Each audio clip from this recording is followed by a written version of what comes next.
Hello, everybody. Tim here for a movie review on the new Stephen King adaptation, The Dark Tower. The Dark Tower stars Matthew McConaughey and Idris Elba, and it's like a magical, mystical world where on another dimension there's this whole world where Idris Elba's Gunslinger and Matthew McConaughey's Man in Black are fighting for the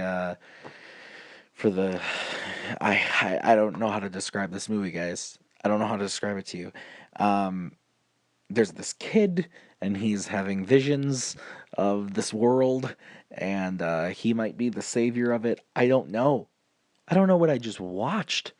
Now, I'll get this right out of the way. I was just talking about this with Kidnap, how I'm very blunt when I don't like a movie.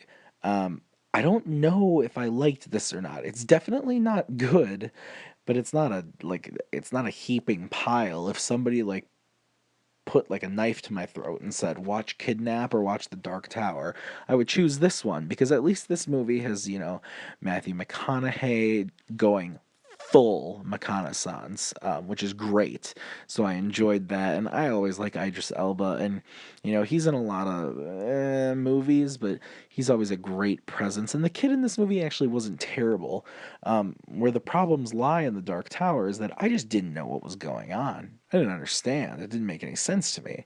And I don't know if that's because I, just got out of seeing Detroit and I was a little exhausted or I don't know what it was, but it just did not hit me um, the way that I think the studio and everybody involved wanted it to hit me. And I know that they were wanting this to be like a big franchise tentpole summer movie, and it's not.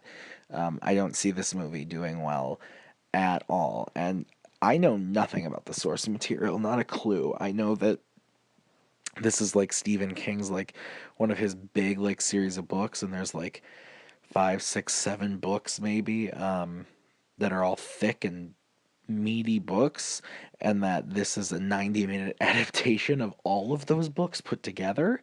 Something like that. I think that's what I heard. That's insane. That's absolutely insane.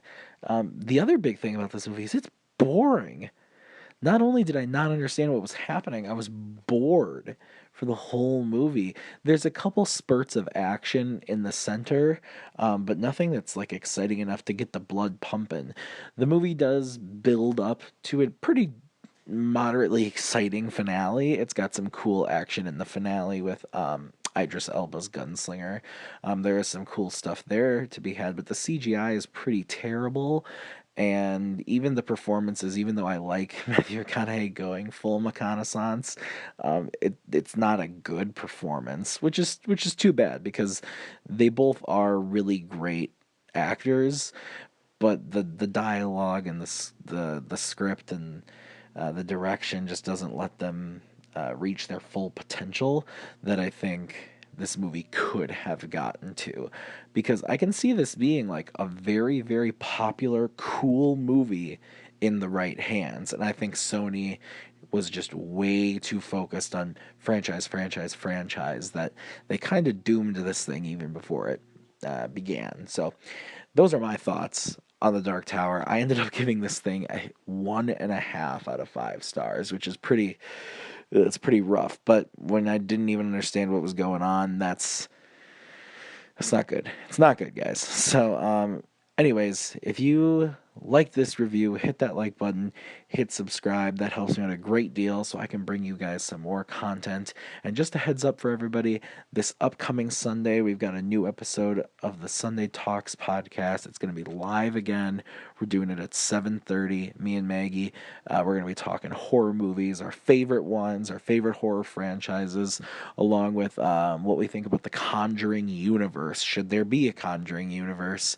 And we're going to talk about what our expectations are for the new Annabelle creation, which is coming out next week. So anyway, guys, thanks for listening as always. And until next time, have a good one.